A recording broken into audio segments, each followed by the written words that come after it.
Eh ben, cet épisode était mortel. Un très très bon épisode sur pas mal de points.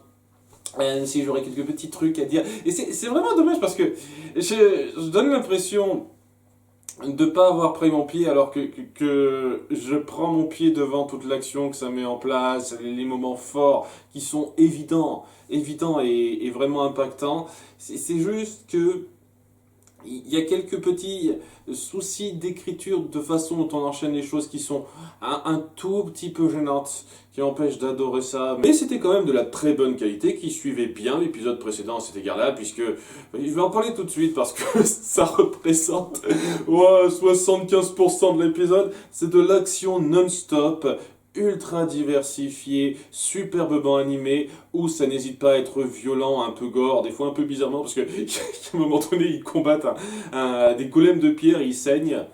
Je savais pas que les golems de pierre saignaient, c'est bizarre. Le détail, c'est rien du tout ça. Il y a une véritable inventivité, une véritable force, un véritable rythme dans l'action, à un niveau comme j'en ai jamais vu avant, presque. J'essaye de voir une œuvre, n'importe laquelle que j'ai regardée jusqu'à présent, qui montre son action avec autant de force, avec autant de passion que ça, et je vois pas, c'est peut-être l'œuvre dont l'action est la plus réussie de ce que j'ai vu. Vraiment, et c'est pas juste un épisode comme ça, il y a eu plusieurs épisodes où on appuyait, des fois où c'était sympathique, et des fois lorsque c'est l'apogée à ce niveau-là, c'est juste magnifique. Magnifique. On jongle tellement bien sur les capacités des personnages, les armes qu'ils ont, les combats, les différents ennemis qu'ils ont, parce qu'une fois de plus, c'est pas juste des bêtes monstres clones qu'on a par paquet de mille, c'est beaucoup plus complexe que ça, on crée tellement de variétés dans ce qu'on affronte, c'est énorme, c'est juste énorme. Et en toute sincérité, si je m'étends un peu là-dessus pour commencer, c'est que ça représente la grosse majorité de l'épisode, et cette grosse majorité-là, elle est parfaite. Je n'ai absolument rien à dire. Rien à dire. Je pourrais citer les moments qui m'ont vraiment époustouflé à cet égard-là, je pourrais citer en numéro 3, tiens on va faire un petit top 3 rapide, et des moments que j'ai adorés, c'était juste le moment où Alucard retrouvait Trevor et Sypha lors de leur combat, qui était juste c'est super poignant. Le combat en un contre un entre Alucard et cette espèce de vampire qui a ses haches, qui arrête pas de se téléporter, c'était super rythmé et tout. Et le combat à 3 contre 4 ou 5 des vampires super puissants qui gardaient le dernier boss de fin qui était juste génialissime. Évidemment, il y a le combat final qui est super bon aussi. Il y a le combat contre le monstre boss lorsqu'ils sont ensemble et qui doivent utiliser leur capacité pour contrôler ses flammes, contrôler son explosion et tout. C'est juste un putain de festin visuel en termes d'action. Et rien que pour ça, ça vaut la peine. Rien que pour ça, cette série mérite d'être qualifiée de super. Vraiment, en dépit des grossièretés d'écriture, et qui sont un peu gênantes par moments, c'est vrai, hein, pas autant dans cet épisode que d'autres, mais ouais, c'est un petit peu gavant par moments, mais en toute sincérité, c'est loin d'être le pire cas de ce que j'ai vu en réac, clairement, et même si c'était encore plus mal écrit que ça, même si c'était encore plus mal foutu que ça, je veux le dire clairement, j'aurais quand même une affection particulière pour ça, parce que ça a fait une action sensationnelle, vraiment sensationnelle. Et si on a vu le même niveau d'action, le même niveau d'animation léché comme ça et prenant pour d'autres séries de ce type, je pense que ça aurait grandement augmenté mon appréciation de la chose. Hein, She-Ra, Steven Universe, j'essaie de voir les autres séries que j'ai suivies en détail et qui m'ont un petit peu gêné. Ces séries-là, avec lesquelles j'ai quelques griefs, faut dire ce qui est, ont pas une action mauvaise, mais quand on compare leur action à ce que fait un truc comme Castlevania, c'est clairement un bon gros cran en dessous, quoi. c'est juste énorme. Donc voilà, ça c'est le gros morceau de l'épisode que je vous ai résumé. Maintenant, on va parler un petit peu de ce qui se passe en termes d'écriture. Et là, je vais avoir quelques petits trucs à redire. Pas énorme, mais quelques petits trucs à redire. Bon, déjà, ça commence avec Lucard qui se bat seul et puis il est rejoint par Trevor et Sypha. Dans un moment de retrouvailles super classe où on prend même pas la peine de se poser des questions parce que, voilà, on est pris dans l'action et c'est juste... On est content d'être ensemble en fait. Il y a Lucard qui fait une petite pique à Trevor gentiment. Tu sens que le mec, il a l'excitation de sa vie quoi. Je retrouve enfin mes compagnons de route quoi. Et alors que ça se fait, ils se mettent ensemble pour castagner contre les monstres, et il leur fait le topo de la situation, et ils finissent aussi par se séparer pour couvrir plus de terrain et sauver le plus de gens possible. Ce qui malheureusement ne suffira pas parce qu'apparemment les je sais pas combien d'âmes à rassembler, elles sont déjà rassemblées, c'est pas un problème, malheureusement. Donc voilà, ils sauvent la situation, action qui dépote, etc. Que ce soit clair entre nous ça, et... Alors qu'ils ont fini de nettoyer le coin à quelques détails près, il y a Trevor et compagnie qui demandent à Greta comment ça se passe avec les gens. On va un petit peu vérifier s'ils s'en sortent ou pas. Dernière fois qu'on la voit de l'épisode. Et maintenant, il faut s'occuper de la menace principale, c'est-à-dire Saint-Germain. Et c'est que maintenant qu'ils entendent le nom de Saint-Germain. Et je suis un peu déçu que on ne développe pas ça énormément en fait. Le fait que Saint-Germain, ce mec qu'on a côtoyé pendant autant de temps dans la saison 3, ils ont juste un petit peu surpris d'apprendre ce nom-là, mais on va pas jouer énormément sur le lien qu'ils ont créé durant la saison précédente, ce qui est un petit peu dommage. Sachant que parallèlement il s'est passé un truc, et là ça fait partie des petites grossièretés d'écriture pour moi, il y a un groupe de vampires d'élite qui ont amené le fameux corps prévu pour le rébus, l'homoncule presque, cette espèce de créature qu'on a cousu à partir de différents corps, mi-homme, mi-femme, parce que ça correspond au côté hermaphrodite du rébus. Et il n'y a personne qui les voit. Personne ne les remarque, ils font tout leur chemin jusqu'au je sais pas combienième étage vers la chambre d'Alucard et personne les remarque. Personne ne les arrête ou quoi que ce soit, ça n'a attiré l'attention de personne, c'est dingue, c'est dingue. De façon à amener la mise en place du sort qui est sur le point de se faire. Alors que Saint-Germain demande à Varney la formule qu'il a glanée auprès d'Hector, histoire de justifier que l'inclusion d'Hector dans ce plan signifie quelque chose, alors qu'au bout du compte, on aurait pu sauter ça revenait au même. Le fait qu'Hector a apporté un petit truc en plus, c'est complètement superflu. Voilà, je reviens là-dessus, je trouve sincèrement que mêler Hector à ce plan était un petit peu inutile, pour moi. Donc, alors qu'il lui fait part de ce papier avant qu'il ne lance le sort pour de bon, Varney révèle en fait sa vraie identité parce que ce n'est pas Varney, c'est la mort. C'est la faucheuse qu'on avait entreaperçue dans l'épisode 1 ou 2, il me semble que c'est l'épisode 1 de cette saison, et qui avait pris à plusieurs moments, en tout cas à un moment précis, l'apparence d'autres personnes pour manipuler Saint-Germain afin d'amener à ressusciter Dracula sous cette forme de rébis qui sera complètement incontrôlable, une sorte de démon fou furieux qui tuera des gens par paquet de mille, genre ce sera la fin de l'humanité, étant donné qu'il se nourrit de morts. C'est un peu son truc, il peut pas tuer directement les gens, même si on verra qu'il pourra un tout petit peu, mais j'imagine que c'est des circonstances particulières, même s'il peut pas... Il peut pas tuer directement les gens, donc il a besoin de quelqu'un pour le faire sur Terre, et il veut ce monstre-là. Sachant que le mec se plaint que il n'y a plus de quoi manger pour lui, les gens ne meurent plus assez. Je veux dire, on met bien en avant dans la saison 3 que, en dépit du fait que Dracula n'est plus là, il y a de la mort tout le temps, hein. La mort elle se continue. Hein. C'est juste que t'es trop gourmand mon vieux. Hein. Mais le problème particulier que j'ai avec ça, c'est que, pourquoi tu te révèles que maintenant, la mort, puisque t'aurais pu faire ça après. que Saint-Germain a lancé son sort, et à ce moment-là, t'aurais été sûr qu'il aurait été avec toi, puisqu'il était totalement à fond dans le délire. Et je pense que ça vient du fait que, au bout du compte, le Varney qu'on a suivi pendant plusieurs épisodes, il a joué un rôle à certains degrés, ok, mais je pense que c'était pas totalement un rôle. Je pense qu'il est un peu con quand même. La mort est un personnage un petit peu con dans l'absolu et pas super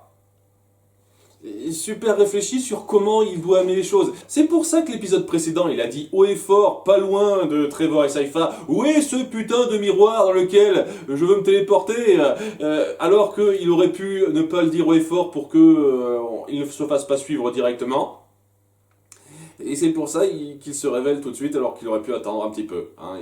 C'est pas un personnage ultra réfléchi dans un sens.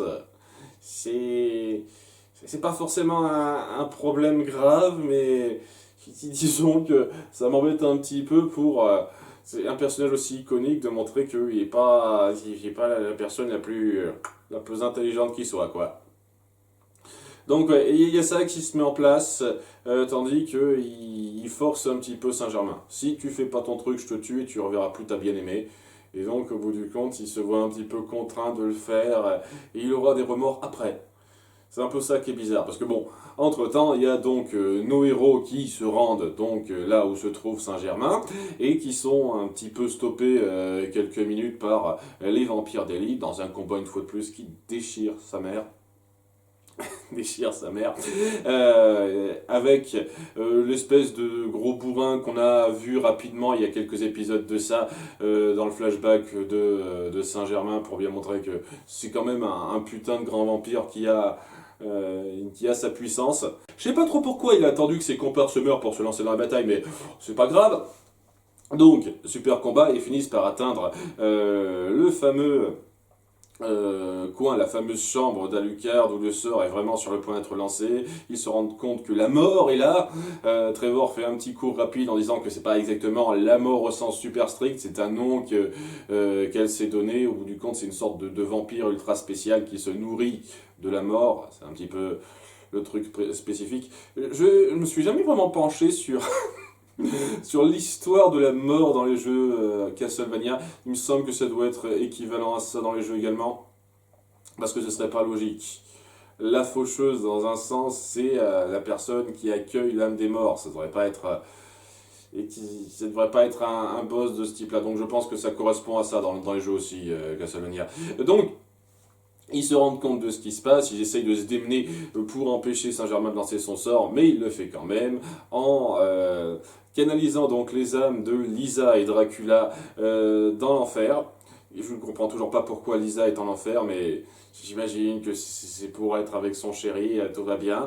Et ils sont tous les deux réunis de façon assez glauque dans ce corps homoncule qui commence à prendre vie, où ils ont du mal à être cohérents puisque c'est une âme, deux âmes qui partagent un même corps. Donc ils disent qu'est-ce qui se passe, est-ce qu'on est en vie, tout ça, tout ça. Il y a Alucard qui réagit à ça de façon vraiment poignante puisque il revoit ses parents vivre, mais de façon dégueulasse comme ça, donc vous imaginez ce qui peut lui passer par la tête tout de suite. Tandis que Trevor finit enfin par détruire le mur, et que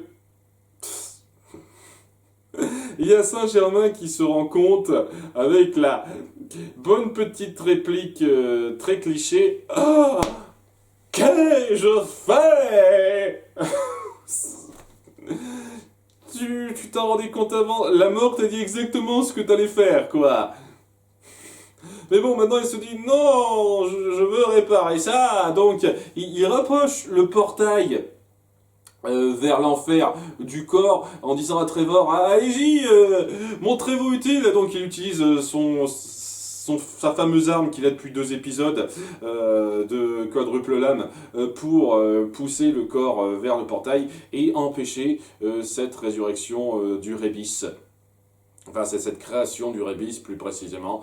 Et donc, tout se pète la gueule. Il y a Saint-Germain qui se prend un reste de lame dans le poitrine pour bien montrer que bon, il est sur le point de crever. On montre vers la fin qu'il continue de bouger un tout petit peu, donc il n'est pas totalement mort, mais j'ai du mal à croire qu'il survive en fait. Hein. On le voit rapidement observer sa bien-aimée à travers le portail, histoire de dire... Elle arrête pas de le taquiner comme ça, celle-là, c'est pas super sympa, hein. Ah, on pourra pas être ensemble, regarde-moi une dernière fois sous forme de silhouette. C'est... Merci chérie, ça m'aide bien pour partir. Je sais pas, peut-être que c'est lui qui s'imagine ça dans sa tête. Bon, cela dit, étant donné qu'on est parti sur la révélation que la mort, c'était Varley, et aussi cette espèce de machin qui sortait de nulle part dans le couloir infini pour parler à, à Saint-Germain, déjà ça donne un tout petit peu plus de justification à ce personnage qui semblait sortir de nulle part, donc je suis assez content. Vous l'expliquez un petit peu mieux plutôt que je suis maître alchimiste, je te dis quoi faire et puis ferme ta gueule. Déjà ça explique un tout petit peu mieux d'où ça sort. Ça ne justifie pas pourquoi Saint-Germain la croirait bêtement et il se laisse stupidement emporter dans ce plan, mais au moins ça justifie un tout petit peu la présence de ce personnage là, et ça doit justifier, j'imagine, pourquoi il n'a pas trouvé sa bien-aimée dans la fameuse dimension où il espérait la voir. Ça doit être parce que la mort l'a cachée d'une certaine façon, et donc afin de pouvoir le manipuler. Ce qui est donc pas mal. Parce que bon, je n'en ai pas parlé, je vais pencher un petit peu sur cette révélation-là. J'aurais pu en parler depuis le début, mais bon, hein, je parle un peu de cette révélation-là que j'ai vue à moitié venir. Et je l'ai vue à moitié venir parce que vous m'avez, sans le vouloir, un peu spoilé, et sans le vouloir aussi, entre guillemets, hein. C'est-à-dire que il y a deux commentaires qui m'ont aiguillé. Il y a un commentaire lorsque j'ai dit « Ah, je pense que la mort n'aura pas un rôle important, parce que ce sera un petit peu trop rapide avec tout ce qui reste mis en place ». Étant donné que je m'attendais vraiment pas à ce que l'histoire entre Isaac et Carmilla soit complètement à part et qu'on ne montre plus du tout Trevor, Sypha ou Alucard jouer un rôle là-dedans, je m'attendais quand même à ce que ce soit un petit peu ceux-là qui soient au centre du conflit principal. Mais étant donné qu'on a réglé ça totalement à part, donc oui, à ce moment-là, oui, créer un nouveau méchant du niveau de la mort, c'est logique dans un sens, c'est pas plus mal. Bon, déjà il y a ça, mais surtout quoi. Donc il y a un commentaire qui m'a dit s'il s'attendait avec la mort ce qui va se passer, donc tu me dis clairement que la mort jouera un rôle plus tard. Merci pour la non-surprise. Et puis il y a quelques personnes qui m'ont dit attends Varley, ça va être super plus tard. Et je me dis alors qu'on le voit ce gars être vraiment pas subtil, vraiment pas fin, donner l'impression de rien valoir particulièrement. Pour qu'on ait une si haute estime du personnage, et qu'il doit y avoir une révélation super forte autour de lui, ben... peut-être que c'est lui la mort, en fait. Et ben voilà. Alors, c'est une possibilité que j'ai envisagée, parce que vous m'avez spoilé ça en commentaire. Donc je ne vous remercie pas. Je ne vous remercie pas parce que, en soi, c'est un très bon rebondissement, qui m'aurait encore plus impacté si je n'avais pas eu de doute, en fait. Parce que, s'il n'y avait pas eu vos commentaires, j'aurais clairement pas vu finir la chose.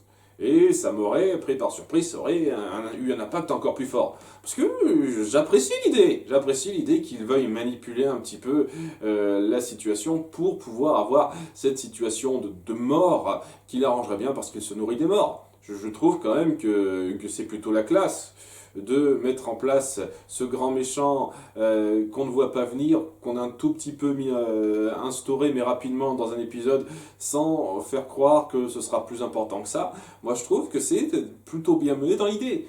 Hein, ça ne justifie pas, ça n'excuse pas les problèmes que j'ai avec l'épisode flashback de Saint-Germain. Ça reste un épisode que j'ai du mal à apprécier, mais ça arrange pas mal de choses mises en place. Ça arrange un petit peu mon appréciation pour le personnage de Varney, même si ça note rien en quelques moments de conneries qu'il a eu qui ne sont pas arrangés par cette révélation. Ça arrange pas mal de choses et ça donne une signification particulière, plus forte, au conflit qu'on a mis en place. C'était pas juste une énième façon de ramener Dracula à la vie, c'était un plan un peu plus machiavélique de quelqu'un de haut placé qui a une signification importante.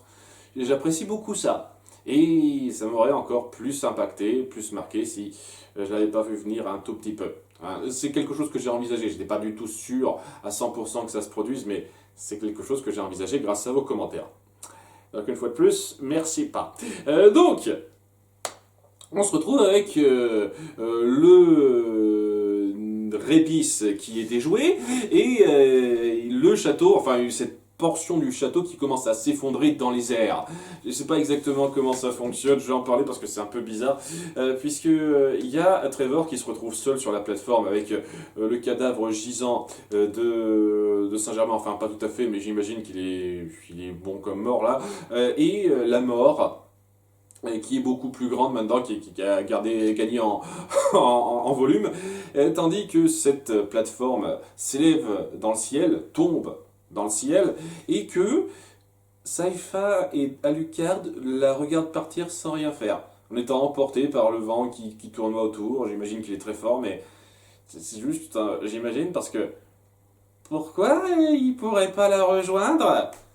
On sait qu'Alucard il peut voler, et Saifa aussi, en utilisant ses pouvoirs de feu, elle peut très bien voler, on l'a vu à plusieurs reprises, donc pourquoi on les montrerait pas au moins essayer de le rejoindre? Mais non, il reste sur la plateforme un peu plus bas. Il y a Trevor qui dit à Saifa je t'aime, comme une sorte de dernier mot d'adieu, et c'est joli, mais je me dis pourquoi il monte pas pour participer? C'est un petit peu gros quand même.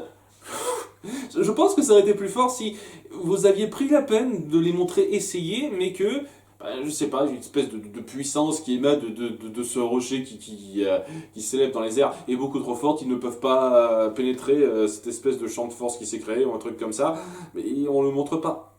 Donc c'est moi qui dois me faire cette idée-là. Et je trouve ça dommage. Je trouve ça dommage que vous n'ayez pas été particulièrement clair sur pourquoi Trevor est forcé de se battre seul. Parce que oui, la fin c'est Trevor en duel en 1 contre 1 contre la mort, avec une échelle énorme une fois de plus. Des coups puissants, des enjeux dantesques, à un moment donné on croit et qu'il va laisser tomber, mais il se relève une dernière fois pour balancer des tonnes de coups de Morningstar enflammé et ça marche alors qu'il a donné plusieurs coups avant, mais j'imagine que sa carapace ce petit moment de mise en scène était un tout petit peu discutable, on aurait pu mieux faire, mais bon, j'ai pas non plus craché trop puisque tout le reste était excellent.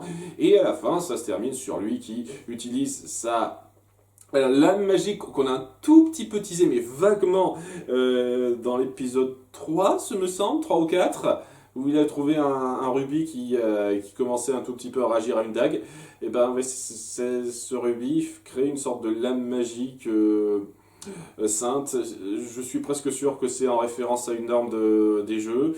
Et je trouve que vous l'avez pas très bien instauré dans cette série même quand même, pour pouvoir lâcher le coup fatal, créer une explosion grandiose qui semble le tuer en même temps que la mort. Peut-être que c'est juste de la manipulation pour nous faire croire qu'il est mort alors qu'il ne l'est pas, mais bon, on verra ça pour l'épisode final puisque ça se termine là. Et oui, en termes d'action pure, de moments intenses, c'est énorme. Le revirement de Saint-Germain un peu facile, certains moments un tout petit peu grossiers dans les événements, et des trucs qui vont un peu vite, malheureusement, et qui auraient pu être un petit peu arrangés, mais une fois de plus, l'action des potes. Et les enjeux, comment on les place, même le rebondissement sur la mort m'a énormément plu, donc... Allez, ça va, on pousse le cet épisode en dépit des petits soucis d'écriture que j'ai. Parce que ça a su hausser les pics par rapport même aux épisodes précédents. J'ai envie de dire qu'en termes de combat pur, d'action, de rythme, c'était le plus fort que vous ayez fait. Et quand on voit les apogées énormes que vous avez mis en place dans les saisons précédentes, je dis, mais waouh! Soufflez, excellent à ce niveau-là. Et c'est pas pour dire une seconde qu'il n'y a rien de bien dans l'histoire, hein. C'est quand même très palpitant à suivre et il y a des rebondissements qui sont très cool. Juste la gestion de Saint-Germain me saoule un petit peu, c'était un peu grossier, c'est le truc qui m'embête. Mais en dehors de ça, excellent. Il reste plus qu'à voir donc l'épisode 10 qui sera en toute logique un épilogue. Un long épilogue de 25 minutes, un truc comme ça. Donc ça risque de pas être la réaction live la plus fournie que je puisse vous donner, puisque j'aurais peut-être pas énormément de choses à en dire. Mais bon, on verra ça, puisque demain à 20h, je vous donne rendez-vous pour la réaction sur le dernier épisode de Castlevania. J'espère que vous serez nombreux. Merci d'avoir suivi et à très bientôt.